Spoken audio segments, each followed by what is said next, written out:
Alrighty, how is everybody doing? So today we've got a rather interesting tutorial on remotes. For those of you that don't know what a remote is basically a way of controlling different features of the MA or of MA2 on PC via different kinds of inputs. So this includes MIDI, DMX, and analog. With remotes, you can trigger executors, macros, hard keys, basically anything you need to. Just a couple notes before we start. Actually, let's just hop right in rather. So the first thing we're going to cover is how to set up a remote. First, before you want to set up your remote, you need to decide what kind of remote you have. You want, sorry. As I said, you either have analog, a DMX remote, or a MIDI remote. For the analog remote, you're going to have to get a command wing or a actual console in order to get that input. I do not know of any other way. If you know of any other way, put it down in the description.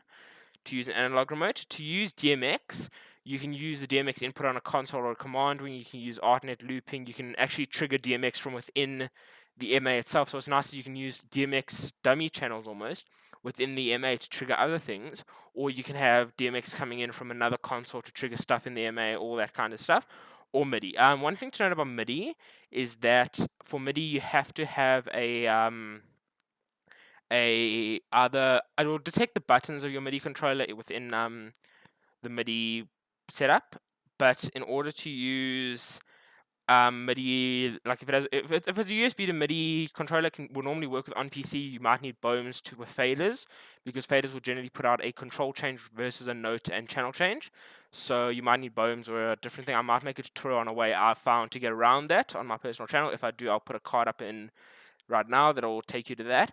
But basically, the only other way is to either use BOEMs. If you want to use a USB MIDI device with an actual console, you'll need a BOEMs box or something similar. Or if you want to use a normal MIDI thing, you either need a MIDI interface for your computer or a MIDI or command wing or a console. So once you have decided on what type you want, you're going to go to Setup and Remote Input Setup. Now we're just going to cover setting up a DMX remote, but you have to understand that the basics are the same. So I guess let's just quickly add one in all of them. So if you just want to add one, you can just say add. If you want to add multiple, it'll ask you to enter the amount you want, so 5, and then it creates all 5. So the only difference between all 3 setups is in DMX, you only input a DMX channel. In MIDI remotes, you'll put in a note and a channel number, and in analog, just an input. The other difference is that in DMX, you have another option, but we'll cover that when we get to options. So now you're going to decide what type you want. For DMX, there's 4 types, but for all others, there are 3. So basically, the 4th type programmer in DMX will just set that channel to full in the programmer. So we probably won't cover that too much because I don't think it's very useful, but you might think so. So the 3 other main types are exec. So for exec, you have a couple options. First, your page. If you just leave it on current, it's going to affect whatever page you're on, the executor you choose. Then the executor, so you can choose any executor you want. Then what you want it to control. So if it is if it's a button or a fader, you'll decide which button it is. So button 3, button 2, button 1. This is obviously in the setup. It is on the actual fader. So button 3 is the topmost button. Button 1 is the bottommost. If it is a button like the 101 buttons or an X key or whatever, you just leave it as button 1. Your next type is command. So this will unlock this field here where you can input a command that you want to be put into the command, or that you want to be executed whenever this DMX channel or MIDI channel or analog channel is triggered.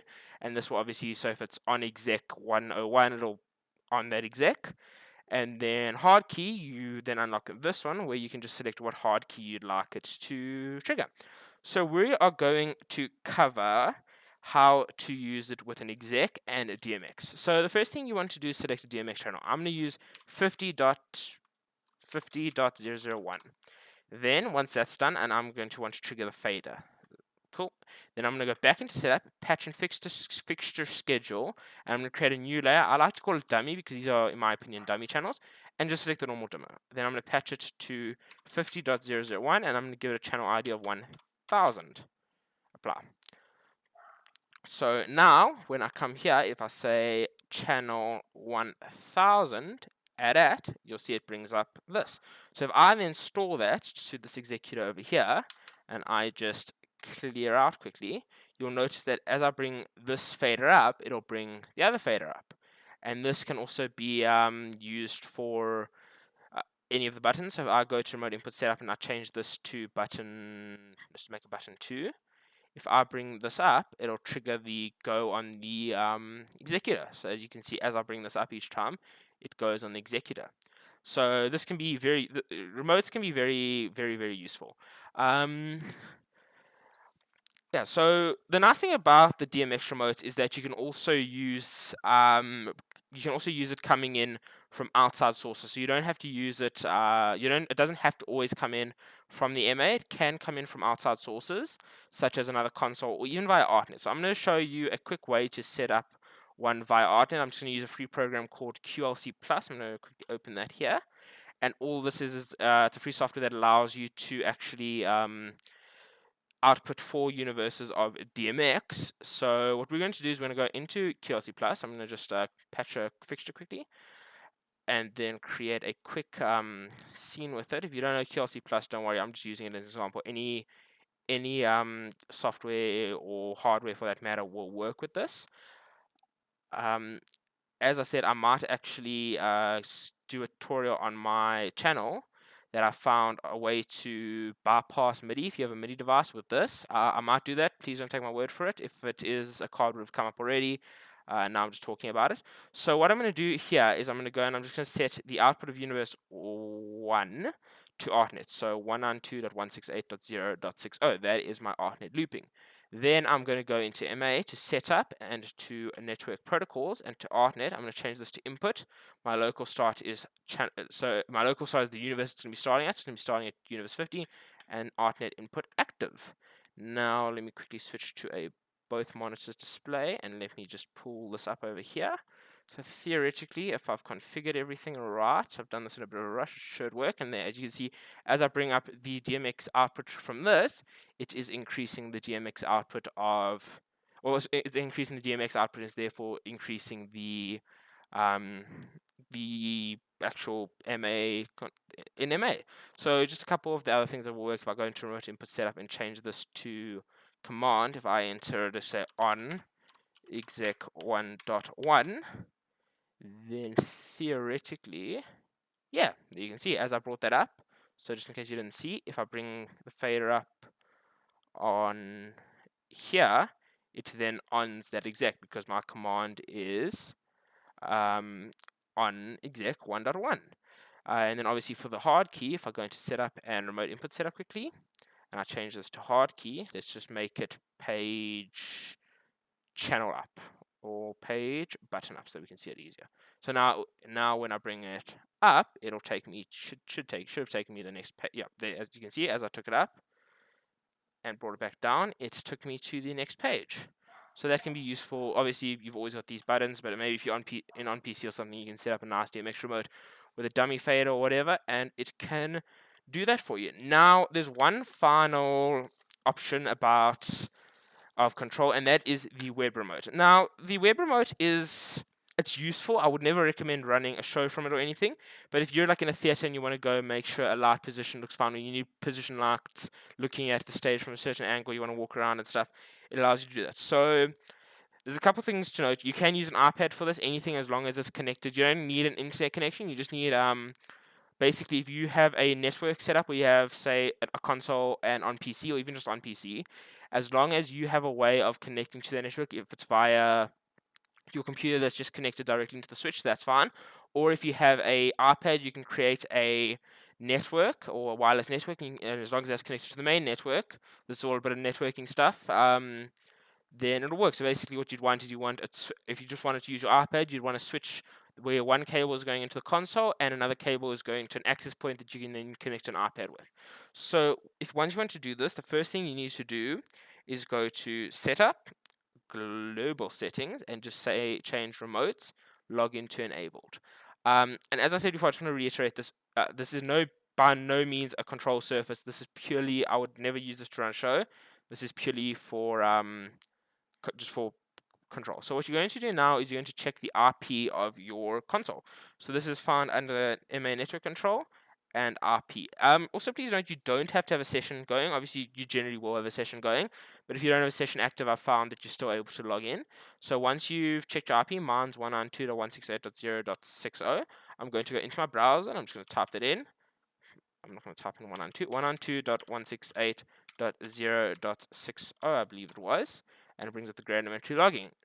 Now, I found that, because I'm just going to test it out now, is that if you try to log in with an account that's already logged in, it won't let you do it. So what I like to do as a way around that is just go in to user and profile setup, and let's just create a new user and call it remote. In a password, let's just give it 1234, just so that it has a password. Then just use the user profile that your main account is. So mine is administrator. My user profile is ether number 2. So just ether number 2, and then go back into your remote 1234, and I'll let you log in. And now you're actually able to change your basic command stuff here. Then this will let you change dimmer of the. So you've got to go back to get your channel fixture. So you can here you can toggle which one you want in the command line. So you can just say so just as an example, let's bring up desktop 2 here. Let's bring up both monitors actually, and let's just move this to here. So let's say we want channel 1000 at it. You can see, oh wait, I wouldn't. And then you can actually just do everything you need to do that you would do in the console. So you've got your MA button here, and then you can just scroll through all the things. You got fixture sheet, channel sheet, group pools. You got your macro. Then you even got macro pools, executive sheets, playbacks. You've even got playbacks and stuff, which is nice.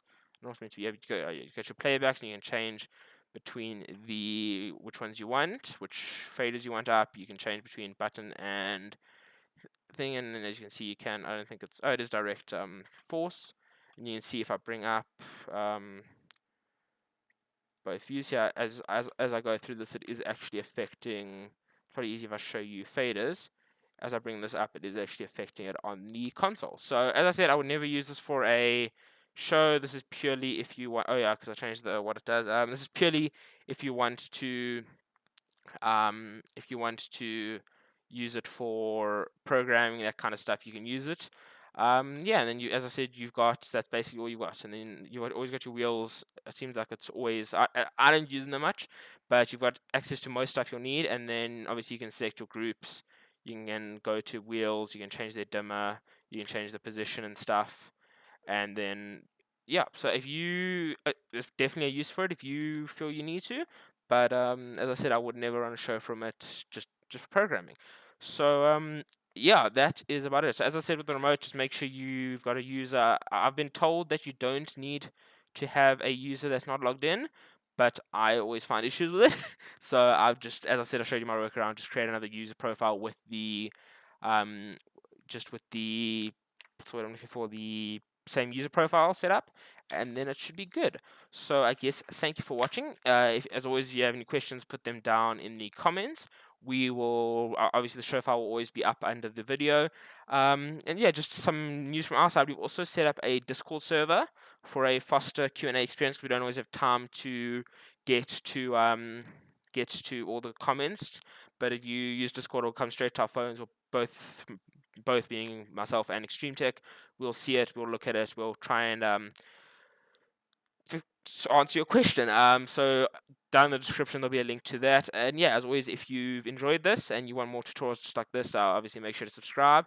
And then, as I said, any questions, comments below, show file down below. And yep, thank you for watching and have an awesome day. Cheers.